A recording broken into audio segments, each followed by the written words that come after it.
This image began as a rather underexposed scene. The final result brings the eye towards the center, but I've not simply brightened the whole photograph. I've used two different Intersect mask approaches in PhotoLab 9, one with control points and one with control lines. This also answers two questions that viewers have raised. The first being, do you really need luminosity masks provided by FilmPack within PhotoLab 9? And the second, can PhotoLab 9 reproduce the logic behind an Intersect mask, so you can actually create an Intersect mask in PhotoLab 9? Okay, before we get started with a selective result using luminosity or even Intersect masks, there's some fundamental and important things to note about control points and control lines. Let's select a control point, and I'm going to place it on this dark area in the photograph. Now PhotoLab is using that point as a reference point. I'm just going to reduce chroma and diffusion so we can just work with luminosity. And you can see that its control point has actually selected all the dark areas and a little bit more, but it's just the dark areas we're interested in.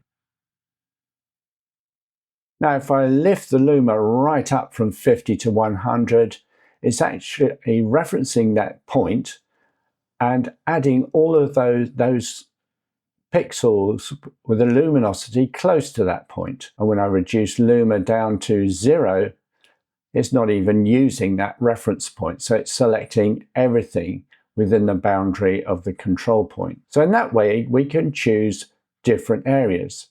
Now look what happens when I move the reference point over to a really light area. And you can see that the control point mask has selected all the light areas. When I reduce it right down, it doesn't care what the reference point is. And when I move Luma right up to 100, it's selecting those pixels that are very close to the same luminosity as the reference point. So the positioning of this reference point, that is the center of the control point mask, is absolutely critical to getting your selection correct. Now let's have a look at control lines. I'm going to draw a control line from the top and place it about here. Now this dropper tool is very like the center of the control point. In other words, it's picking pixels as a reference point.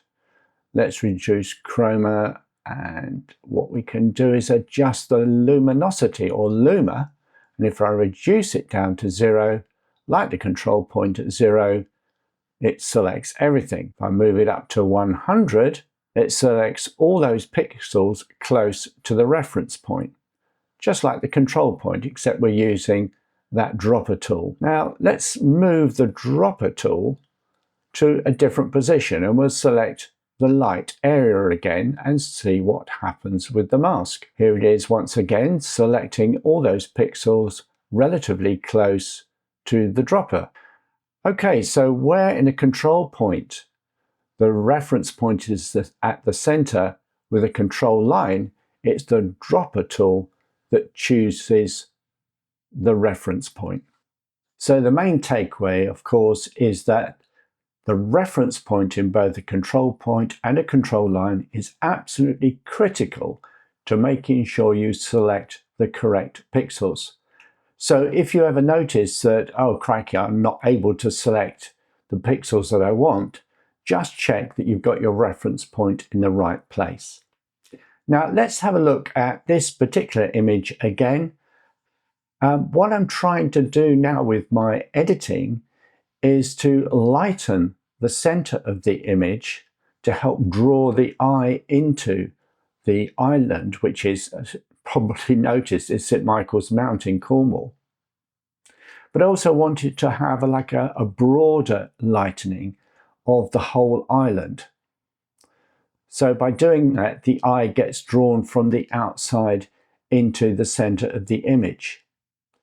Now my selection is not going to affect the foreground or the sky itself. So let's see how I construct my Intersect mask to achieve the objective. This is the area I want to work on first, but before you make a start, let's understand the logic behind an intersect mask. And I'm going to demonstrate by creating control point A on that dark area.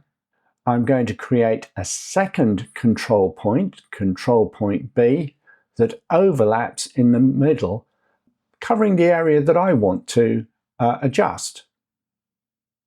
I'm going to take control point B and invert to shape. And you can see it's more or less taken a bite out of control point A. Continuing with control point B, I'm then going to invert it so that we can select the central area, and that has the effect of removing the rest of control point A. Here is our intersect. Right, time to put theory into practice. I'm going to select control point here, select this reference point, expand the control point like so.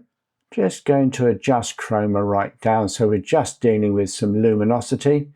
I'm going to create a submask.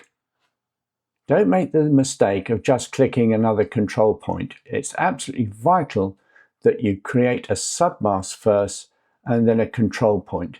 If you don't, the two control points just join up as one. Notice I don't have to adjust chroma. Right, I'm going to invert to shape control point 2 and then invert that control point 2, and you can see I've selected the intersect or created the intersect. I can now make my adjustments, so I'm going to adjust exposure just to lift that central point. I'm just going to add some clear view plus, that helps with brightness and a little bit more contrast. I'm going to switch it off so you can see the difference. Brilliant job done. Let's create an intersect mask for this area. So I need to create a new mask, select a control line, and just select the island. So from the top down, move my reference point and reduce chroma so we just work with luminosity. Then need to create a second submask, and this time I'm going to drag from the bottom up just to select the island, move my dropper, reference point, Luma's OK, invert to shape, invert, and the whole island has been selected. This is my intersect mask. I'm going to adjust exposure, and I'm going to add a little bit of clear view plus just to help bring out that intensity. Perfect.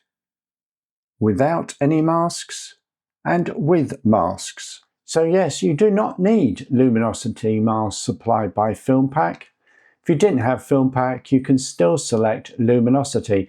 And I would perhaps argue you've got greater selection potential with a control point and a control line, because you can also include chroma as well. And can you create an intersect mask? Of course you can. It just takes a few steps, but once you understand the logic, it is a great tool to use. Now, of course, even if you don't have PhotoLab 9 at the moment, you can download a 30-day free trial from DxO.com. It's absolutely free, but if you do decide that actually PhotoLab 9 is for you, use my exclusive discount code TOPG15 for a 15% discount on your first purchase. I'll put all that information in the description below. So thank you very much for watching, and until next time, bye.